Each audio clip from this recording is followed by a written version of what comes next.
Yeah, g'day. I hope you're well.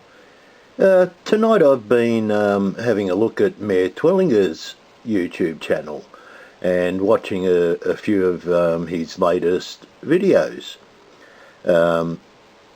They're quite interesting, as are most of the Mayor's videos, but especially his last four.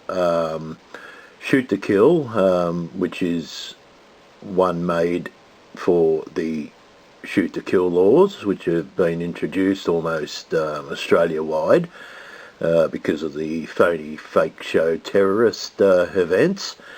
And his last three, the Mayor's last three videos, are about the protests that have been going on, the climate protests, and what they're ultimately gonna lead to. The Mayor's latest video, Coming Soon Australia to a City Near You, is a short video, only goes for just over a minute, so what I'm going to do, I'm actually going to play it here for you, and then I'm going to play a couple of videos which came to my attention today, and they kind of add weight to what the Mayor has been predicting is going to happen. So yeah, let's have a look at the Mayor's latest video, and then we'll have a look at the two videos that caught my attention today. Can't fight the tears that ain't coming, all the moment of truth in your lies, when everything feels like the movies. Yeah, you bleed just to know you're alive.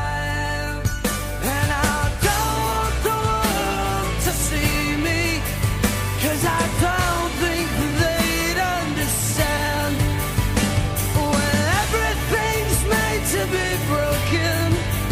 I just want you to know who I am.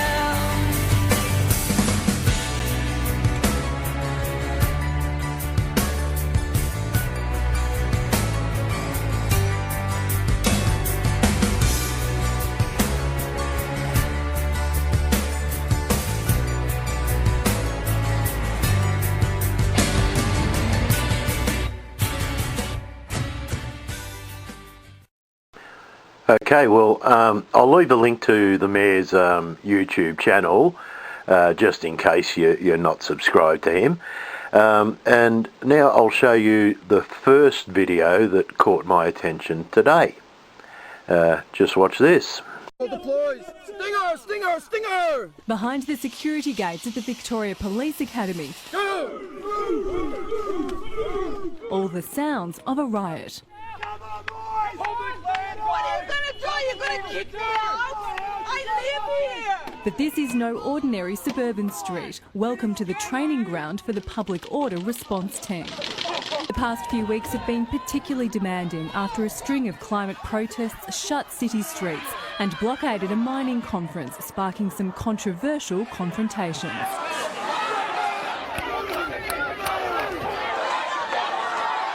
For this unit, predicting the unexpected is a key challenge of the job.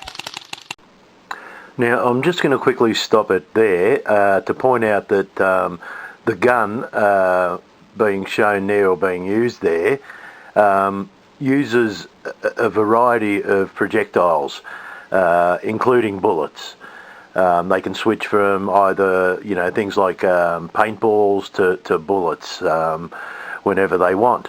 One of the paintball type projectiles that gun uses actually covers the recipient in a GPS type tracking devices, nanotech being used there.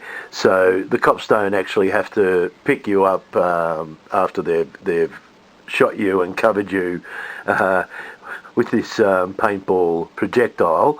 They can just wait till later and just track you down using their GPS. Okay, let's keep going. We are discovering new tactics that we're doing in regards to lock-ons, degluing, but they're tactics that can be evolving as well. First formed a decade ago, the squad has grown to 320 members with more recruits on the way.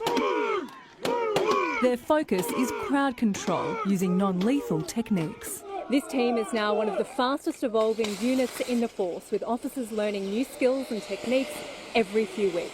We try to make it contemporary, so looking at what we're facing, we like to have a look at what's going on worldwide as well as within our own country. Global training for an unknown future. Christy Mayer, 7 News. Well, okay, so, what are they preparing for?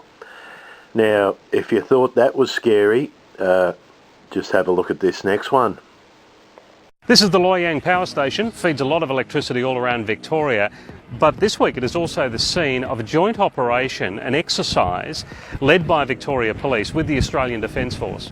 Ross, thanks for having us. What's the purpose of the exercise? It's about testing our arrangements now with our ability to seek the support of the Australian Defence Force in circumstances where we think we actually are going to be really stretched. And really what we're doing here is saying, well, we've got this location, we've got a number of incidents occurring, we're going to seek that support and we're going to test how that actually works in practice. We've got practical police officers, special operations group, and just that variance in capacity we'll learn at each one of those levels is going to help us going forward.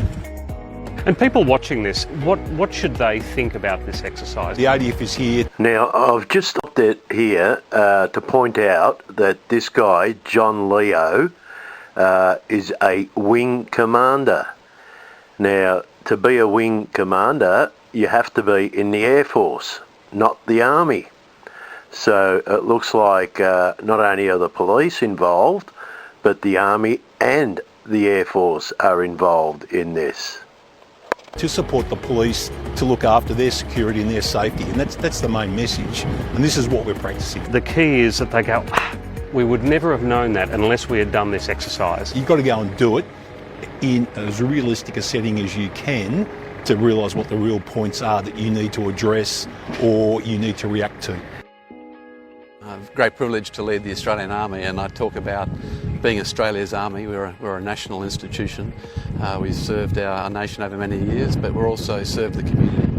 We come from the community, we're part of the community, our families live in the community every day, and we'll ultimately always return to it once we take the uniform off. So that sense of pride in who we are and who we support ultimately is absolutely foremost in my mind, and this brings it together where we can work side by side with the local police, and to see the levels of cooperation here is inspiring, very professional.